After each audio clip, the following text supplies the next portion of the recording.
Missed that sound. Dexter completes his first kill of Dexter Resurrection, and we couldn't be happier. Welcome back to Fog Entertainment. We'll discuss the kill in a minute and also hear our live reaction to it, and also look to the future with, of course, the invitation that was left for the Dark Passenger.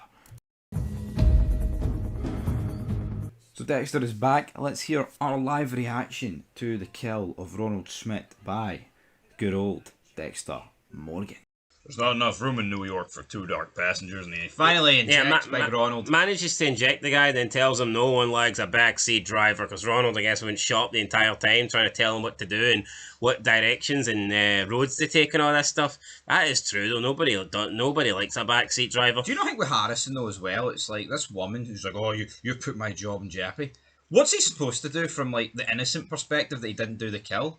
Not say where he was, because that would make him look guilty. Yeah, plus he did talk to detectives first before actually confirming that with them that she knows, because I think that if they said, aye, we will go to your employers, he probably wouldn't have told the truth, because he wouldn't want to get her in trouble. Yeah. But he only told the truth because they says that they weren't interested in talking to the hotel manager about him staying there, so... yeah, but she seemed upset. I mean, whatever. I don't really care for that cat. You know, I can't even say I really care for Harrison. I don't even know her name. Elsa.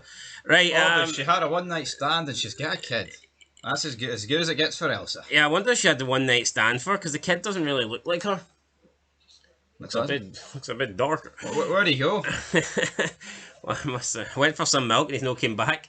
Alright, then the Ronald Smith wakes up on his table, or Dexter's table, wrapped in plastic. Dexter's like, it's amazing what you can buy on Amazon, free shipping. He's wrapped them up, and then he shows them like the trophies, but he doesn't want to explain because he thinks that Ronald Smith's, you may get some satisfaction out of that. Then Smith's basically says that those guys weren't innocent. He gives Dexter some sob story about how his father put all his money into taxi and cab driving, and then these people came along and they basically undercut his father, and his father had to go to business, and his father ended up killing himself because of that. And I mean, it just felt like to me they were pushing a narrative of, Ronald Smith's white man bad, accusing minority taxi drivers, accusing migrants and like refugees or whatever of coming in and stealing jobs. That's what it felt, because we did have Bless and Kamara state earlier in the episode that Dexter was an immigrant just like them. Yep, and also they did point out, I think it was the last episode, that all the drivers they'd killed was pretty much black. So, again, I think this has to be one of the weakest reasons for a serial killer to go on killing people. So you can say what you want, like, but there's clear signs that this... I mean, am I saying it's unwatchable woke? No, but there's just little things that are so obvious. Aye, the drag race thing for me is like...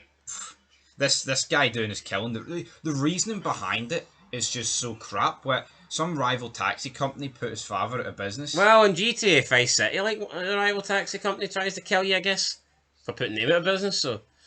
Whatever, but yeah, I don't think it was, like... wasn't great. I know, but think of some of the great serial killers this franchise created. This guy gets an invitation to the serial killer cup for this one was pretty weak, to be fair. Dexter can't even believe it. He's like, Dexter kind of laughs at his reasoning, to be honest. Just look at the world, man. How many people have worked for a company that, you know, has put another company out of business or greatly reduced their money, their income? Does that mean they're all responsible and all deserve to die? Of course not. It's a shit fucking reason. I know, Coke's out selling Pepsi. Are Pepsi going to go and start trying to kill everyone that works for Coca-Cola? Probably not, though. Then Dexter kills them, and he comes across... The guy says there's money. First of all, Ronald Smith seems to believe that Dexter's the man that invited him to this party, this dinner.